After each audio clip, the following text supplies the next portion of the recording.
रांची के जैप एक ग्राउंड में दिवाली मेले का उद्घाटन मुख्यमंत्री सोरेन ने किया। दीप प्रज्वलन मेले में लगी 112 स्टॉल और शस्त्र प्रदर्शनी।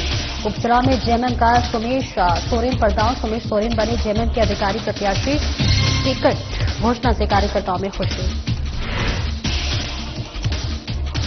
रांची में डहरे सोहराय पदयात्रा का भव्य आयोजन। मोराबादी से जयपाल स्टेडियम तक निकाला गया जुलूस। झारखंड लोक मंच के नेता हुए शामिल।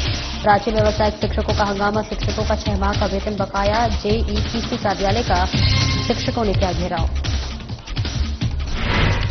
साहिबगंज एसएसपी ने की अपराध नियंत्रण की समीक्षा बैठक। एसपी अमित कुमार सिंह ने दिए सख्त निर्देश। त्योहारों को लेकर विशेष चौकसी के आदेश।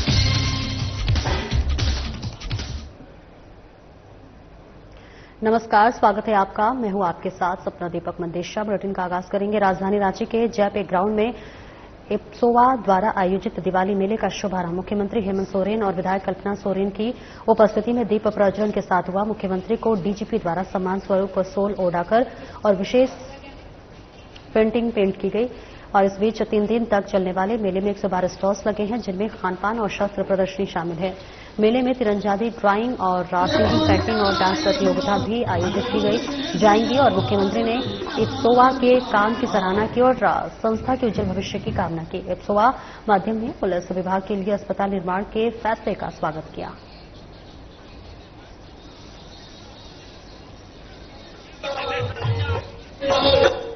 प्रोग्राम है हमारा, बहुत कुछ भाषण देने की आवश्यकता नहीं है, क्योंकि इप्सोवा कोई नया नाम नहीं है और एक लंबा सफर इप्सोवा ने किया है। और इस कड़ी में कई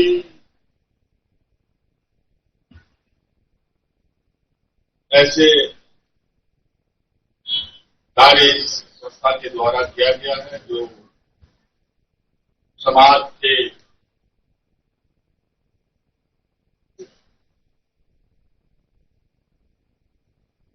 मुख्य धारा से जो न जुड़ पाए हों, बहुत दबे कुचले हों, गरीब कमजोर हों, उन सभी को इस संस्था के द्वारा अलग अलग माध्यमों से सहायता प्रदान की गई है और निरंतर ये कार्य चल भी रहा है। मेरी ओर से संस्था को बहुत बहुत शुभकामनाएं कि आप सभी लोग अपने व्यस्त समय में इस संस्था के साथ सामाजिक कार्यों में भी आप सभी लोग जुड़े हुए हैं। आज ये जरूरी है कि समाज के हर जरूरतमंदों को अपने साथ हम खड़ा कर पाए। और वही जेएमएम ने घाटशिला विधानसभा उपचुनाव के लिए सुमेश सोरेन को अपना आधिकारिक प्रत्याशी घोषित कर दिया है। टिकट की घोषणा के साथ ही पूरे क्षेत्र में कार्यकर्ताओं में उत्साह और चुनावी जोश का माहौल देखने को मिल रहा है। वहीं टिकट मिलने के बाद सुमेश सोरेन ने शहीद निर्मल महतो के समाधि स्थल पहुंचकर उन्हें श्रद्धांजलि अर्पित किया। इस मौके पर जेएमएम विधायक सविता महतो, पूर्व सांसद सुमन महतो सहित अन्य मौजूद रहे। इस दौरान सुमेश सोरेन ने कहा कि यह इस चुनाव में नहीं बल्कि घाटशिला की जनता लड़ रही है।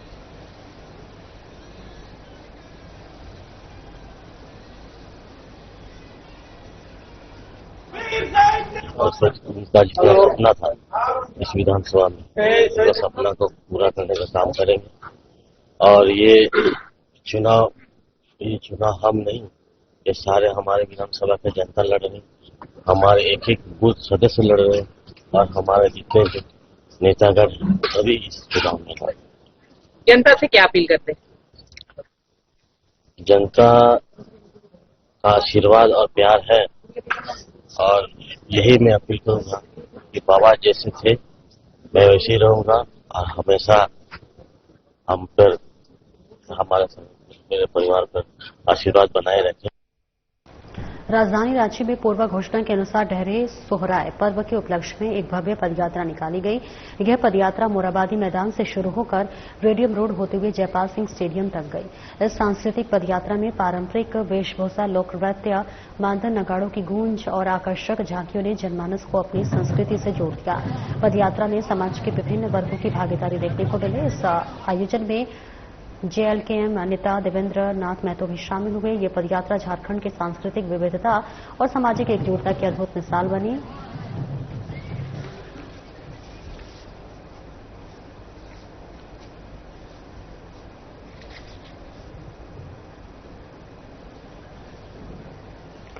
तो तस्वीरें दिखा रहे जहां राजधानी रांची में पूर्व घोषणा के अनुसार डहरे सोहराय पर्व के उपलक्ष्य में एक भव्य पदयात्रा निकाली गई। ये पदयात्रा मोराबादी मैदान से शुरू होकर रेडियम रोड होते हुए जयपाल सिंह स्टेडियम तक गई।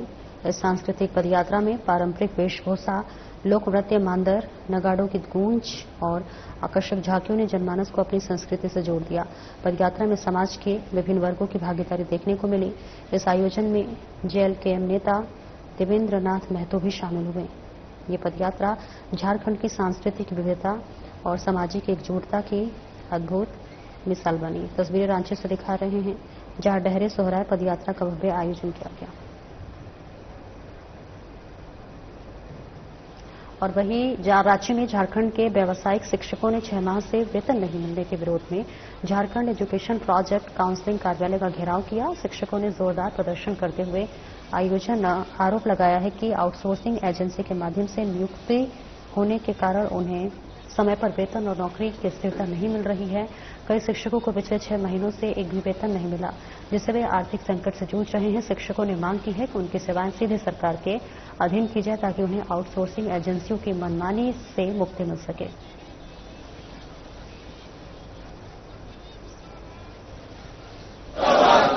सर, जेईपी से हम लोग आए हैं। हम लोग व्यावसायिक प्रशिक्षक हैं और हमारी ज्वाइनिंग जो है 6 मंथ पहले हुई है और हमें 6 मंथ से वेतन नहीं मिला है और इसी डिमांड को लेके हम लोग जेईपी से आए हैं।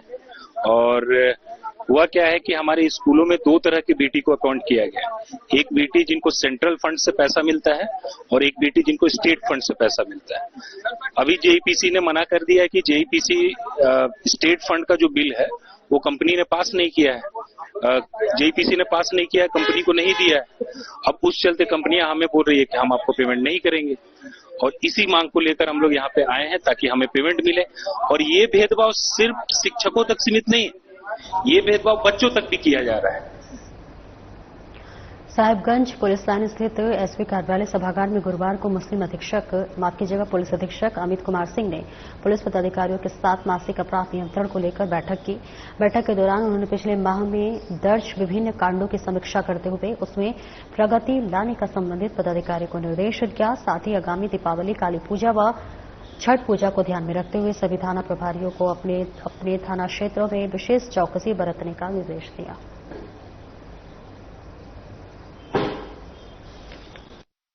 आने वाले जो पर्व त्योहार है, दुर्गा पूजा, दिवाली, छठ और गोवर्धन पूजा और जो भी पूजा आ रही है, उसके लिए विधि व्यवस्था के संदर्भ में एक मीटिंग आयोजित की गई है। उसी में हम समीक्षा कर रहे हैं और आगे की रणनीति बना रहे हैं।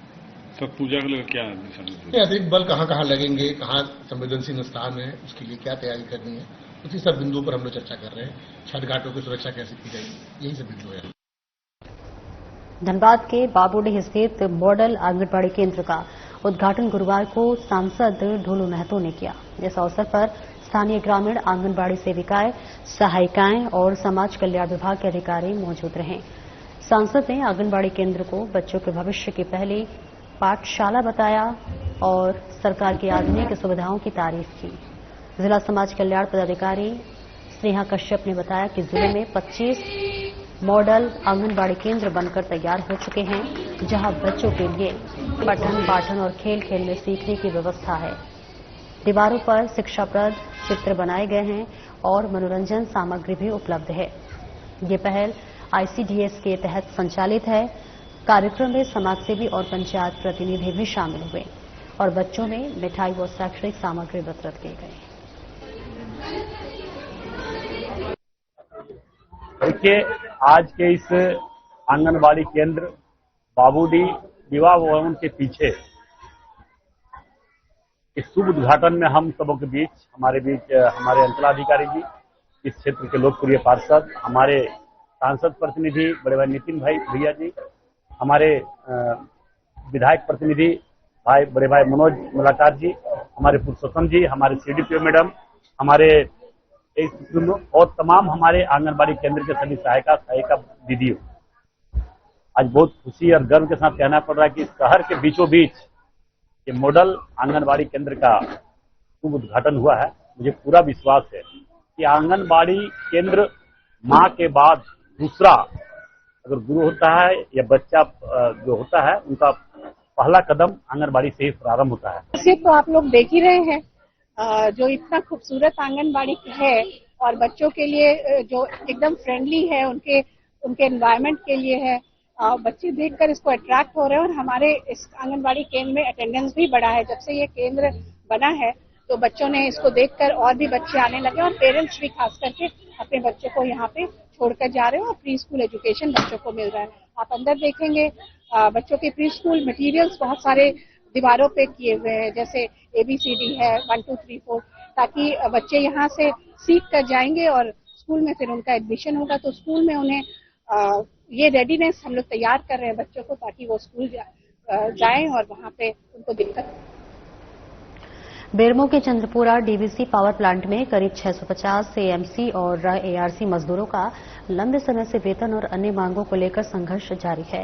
यूनाइटेड कोल वर्कर्स ट्रेड यूनियन के तहत मजदूरों ने प्लांट गेट पर प्रदर्शन भी किया, लेकिन अब तक कोई भी ठोस समाधान नहीं निकला। गिरिडीह सांसद ढुल्लू महतो ने प्रबंधन से मिलकर मजदूरों के हित में रास्ता निकालने की कोशिश की, लेकिन आश्वासन के सिवा कोई ठोस कार्रवाई नहीं हुई। सांसद ने बोकारो उपायुक्त से बातचीत कर 18 तारीख को डीवीसी चेयरमैन के आगमन पर मामले की पुनः चर्चा का भरोसा लिया है। मजदूर 18 तारीख तक इंतजार कर रहे हैं, उनकी मांगों का समाधान होगा या फिर और इंतजार करना पड़ेगा।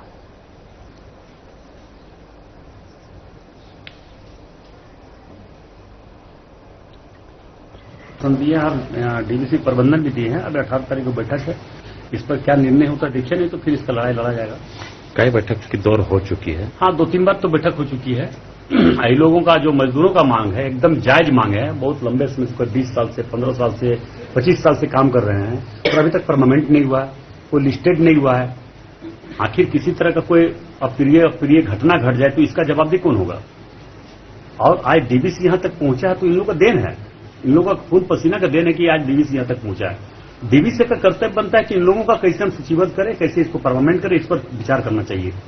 उन्हें अनाज नहीं दिया गया, शिकायत देने पर भी कोई कार्रवाई नहीं हुई। प्रदर्शनकारियों ने चेतावनी दी है कि जल्द समाधान नहीं हुआ तो वे आंदोलन। तो देखिए तस्वीरें आपको दिखा रहे हैं जहां पर कोनहित में राशन नहीं मिलने पर यहां पर हंगामे की तस्वीरें इस वक्त देखने को मिल रही है। बता दें कि जामताड़ा जिले के कोनहित प्रखंड क्षेत्र के सीमुल कोंदा गांव में जून महीने से अब तक राशन नहीं मिलने से आक्रोशित कार्डधारकों ने मंगलवार को प्रखंड कार्यालय पहुंचकर विरोध प्रदर्शन करते हुए नजर आए। कार्डधारकों का कहना है कि बनगा डंगाल स्वयं सहायता समूह द्वारा जून और जुलाई में फिंगरप्रिंट लेने की जो है बताते चले, जहां पर प्रदर्शनकारियों ने चेतावनी दी है कि जल्द समाधान अगर नहीं हुआ तो वे इससे भी ज्यादा उग्र आंदोलन करते हुए नजर आएंगे। तो सीधी तस्वीरें इस वक्त हम आपको जामताड़ा से दिखा रहे हैं, जहां कुंडहित में राशन नहीं मिलने पर हंगामा होता हुआ नजर आ रहा है। कार्डधारकों ने प्रखंड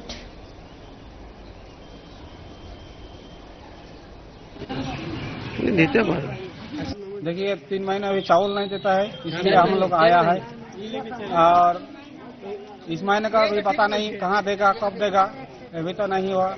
हम लोग गया था एक बार डीसी के पास, वो बोला देगा, अभी तक उसने कार्रवाई नहीं हुआ, इसीलिए नहीं चावल नहीं देता है अभी तक।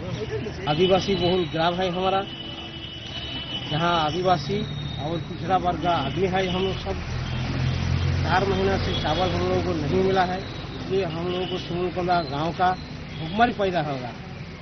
इतना भुखमरी हो गया है कि चावल घर पर किसी के पास 1 किलो भी चावल नहीं है। इसलिए हम लोग प्रखंड कुंडहित परिसर में धरना देने के लिए तैयार है, लेकिन आज वीडियो साहब नहीं रहने के कारण बड़ाओं को हम लोग आवेदन दिए हैं, जिस आवेदन पर हम लोगों को बुलाया गया कि उन लोगों को कानूनी कार्रवाई हम लोग करेंगे। पाकुड़ जिले के अमड़ापाड़ा प्रखंड के बड़ा बास्को पहाड़ गांव के लोगों ने सरकारी उदासीनता से तंग आकर खुद सड़क निर्माण का बेड़ा उठाया है। वर्षों से सड़क की मांग के बावजूद प्रशासन की चुप्पी से नाराज ग्रामीण अब तक फावड़ा और कुदाल लेकर सड़क बना रहे हैं। इस कार्य में युवा, महिलाएं, बच्चे और बुजुर्ग सभी शामिल हैं। ग्रामीणों ने सड़क निर्माण का वीडियो बनाकर सोशल मीडिया पर साझा किया, जिससे ये पहल चर्चा का विषय बन गई है। ग्रामीणों का कहना है कि बरसात में सड़क न होने से बीमारों को घाट पर अस्पताल ले जाना पड़ता है। उन्होंने कहा कि अगर सरकार सड़क नहीं बनाएगी तो हम खुद बनाएंगे। उनकी यह कोशिश आत्मनिर्भरता की मिसाल बन गई है।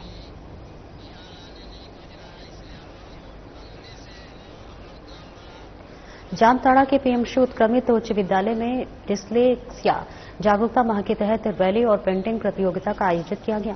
प्रधानाध्यापक दुलाल हांसदा के नेतृत्व में लाल रंग की पोशाक में छात्र छात्राओं ने विद्यालय से पंचायत भवन तक जागरूकता रैली निकाली। रैली का उद्देश्य डिस्लेक्सिया जैसी न्यूरो बायोलॉजिकल विकार के प्रति समाज को जागरूक करना था। पेंटिंग प्रतियोगिता में बच्चों ने अक्षरों के भ्रम को दर्शाया। शिक्षक, अभिभावक और स्थानीय लोग कार्यक्रम में शामिल हुए। सभी ने डिस्लेक्सिया के प्रति जागरूकता फैलाने और प्रभावित बच्चों को बेहतर शिक्षा देने का संकल्प लिया।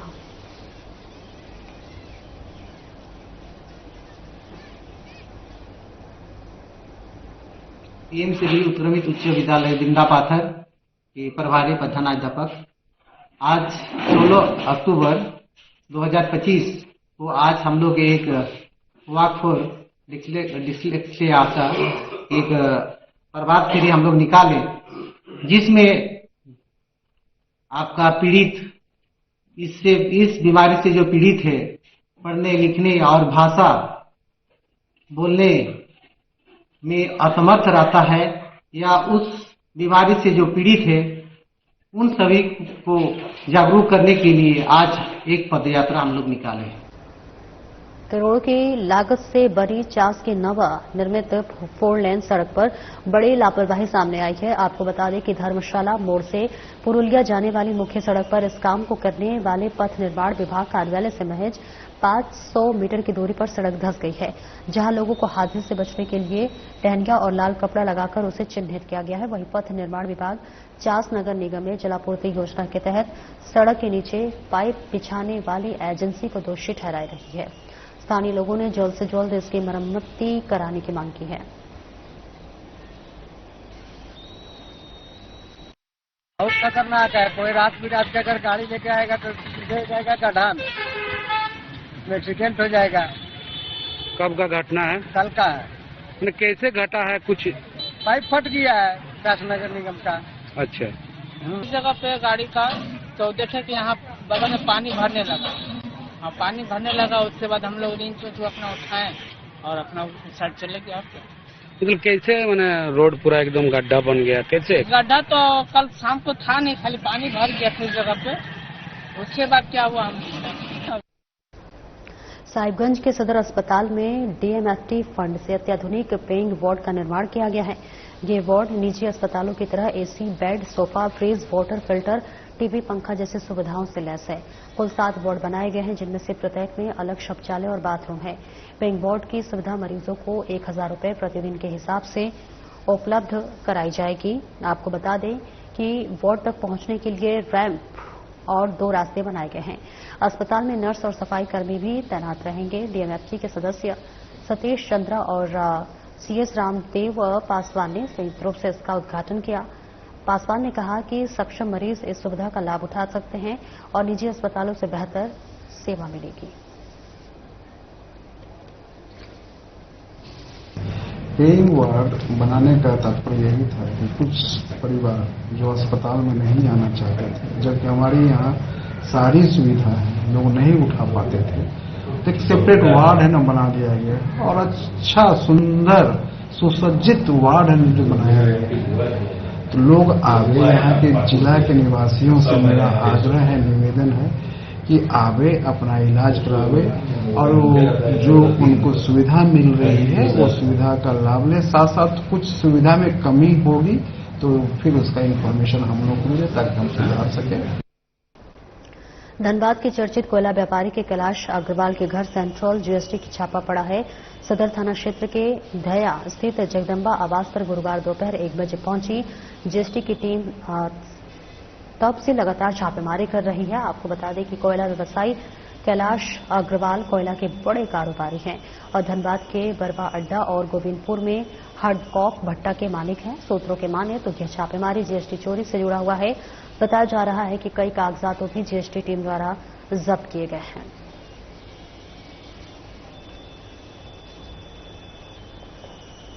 पश्चिम सिंहभूम जिले के जराईकेला थाना क्षेत्र के कोलबोंगा गांव के में नक्सलियों ने बुधवार देर रात अपनी मौजूदगी दर्ज कराई। जानकारी के अनुसार मीना बाजार से पोडोंगा जाने वाली मुख्य सड़क पर नक्सलियों के एक समूह ने 2 बड़े पेड़ काट कर गिरा दिए, जिससे कि आवाजाही पूरी तरह से बाधित हो गई।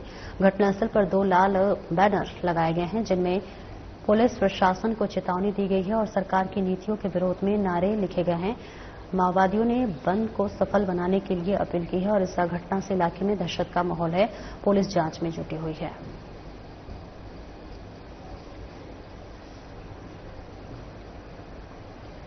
पाकुड़ पुलिस ने बड़ी कार्रवाई करते हुए नाबालिग लड़के से हथियार के बल पर दुष्कर्म करने के आरोपी को गिरफ्तार कर लिया है। इस मामले की जानकारी अनुमंडल पुलिस पदाधिकारी दयानंद आजाद ने प्रेस वार्ता के दौरान दी। मामला लिट्टीपाड़ा थाना क्षेत्र के सिमलांग ओपी का है। साहिबगंज जिले के रांगा थाना क्षेत्र के लखीपुर निवासी एक व्यक्ति ने लिखित शिकायत दर्ज कराई थी कि उसके नाबालिग रिश्तेदार के साथ कदवा गांव निवासी मंजू मड़ैया उर्फ राजेश मड़ैया ने जबरन दुष्कर्म किया। 9 अक्टूबर को पॉक्सो एक्ट के तहत मामला दर्ज कर लिया गया है। मामले की गंभीरता को देखते हुए एसडीपीओ के नेतृत्व में एक विशेष टीम बनाई गई। गुप्त सूचना के आधार पर पुलिस ने छापेमारी कर आरोपी मंजू मड़ैया को साहिबगंज जिले के रांगा थाना क्षेत्र से गिरफ्तार कर लिया।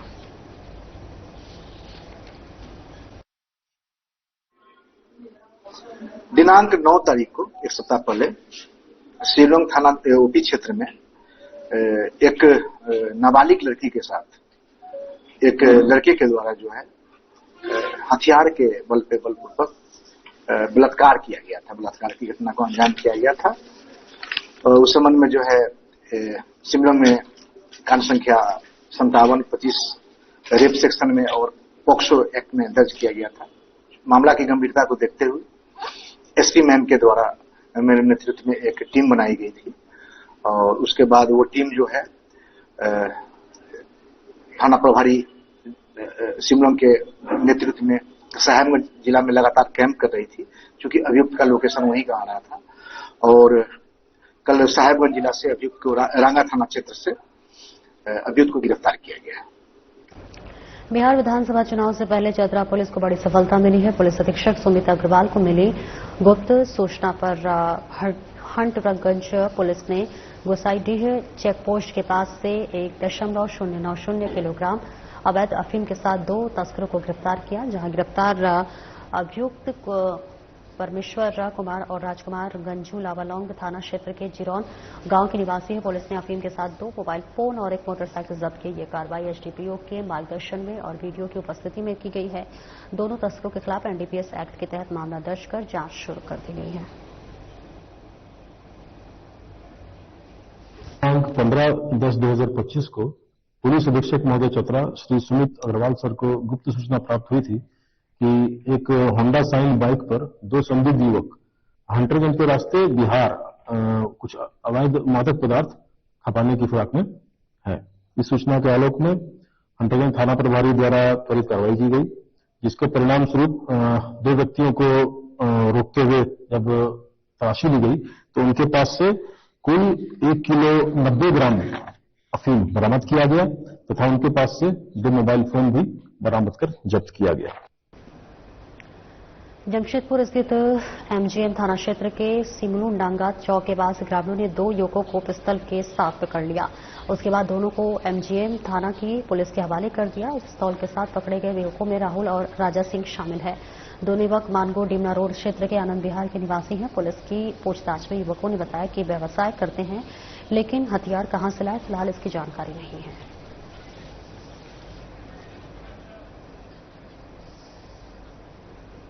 फिलहाल इस बुलेटिन में इतना ही। नमस्कार।